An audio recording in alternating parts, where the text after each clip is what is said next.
Hi all అందరికీ వరలక్ష్మి వ్రతం శుభాకాంక్షలు. వీళ్ళే మా ఇంటి మహాలక్ష్ములు, మా వైఫ్, మా పాప.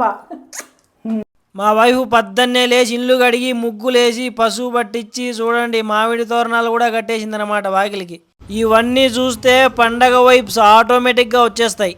మా వైఫ్ దేవుని గుడిని ఎలా అలంకరించిందో చూపిస్తాను రండి. మరి మా ఊరు సైడ్ మేము దీన్ని కలశమంటాం. చూడండి ఎన్ని రకాలు పెట్టిందో. డ్రాగన్ ఫ్రూట్, నిమ్మకాయ, పప్పాయ, అరటిపండు, లెమన్ రైసు, వడలు, పాయసం, పెరుగన్నం, నానబెట్టిన శనగలు, జామకాయ.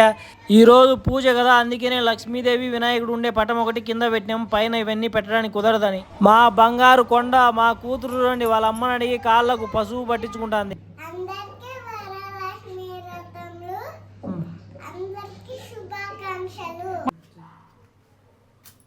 ఇంకా అంతా రెడీ అయిపోయింది. మా వైఫ్ పూజ మొదలు పెట్టేసింది. చూడండి దీపం వెలిగించేసింది. మన పిల్లలకు కూడా ఇలాంటివన్నీ తెలియాలని మా వైఫ్ చూడండి మా పాపతో కూడా చేపిస్తుంది ఇవన్నీ. ఓం లక్ష్మీదేవి నమః అనవే చెప్పు. మహాలక్ష్మి నమః. మహాలక్ష్మి నమః. ఓం గాయత్రి నమః.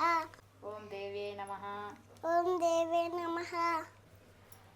ఇలా పూజలు చేస్తే దేవుడు చల్లగా చూసుకుంటాడో లేదో నాకు తెలియదు, కానీ ఇలాంటి మంచి టైం అంటే ఫ్యామిలీతో స్పెండ్ చేసిన టైం ఒక మంచి మెమొరీ లాగా మిగిలిపోతుంది అనమాట లైఫ్ లాంగ్. చూడండి మా వైఫ్ పొద్దున్న నుంచి అన్నీ కష్టపడి రెడీ చేసి పెట్టి టెంకాయ నన్ను కొట్టమనింది.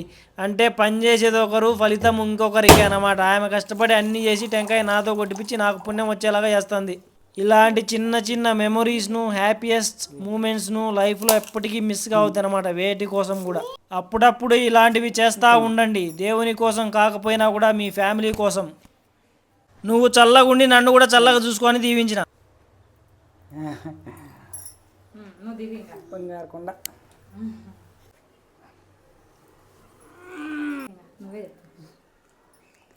హాయ్ ఆల్ అందరికీ వరలక్ష్మి వ్రతం శుభాకాంక్షలు.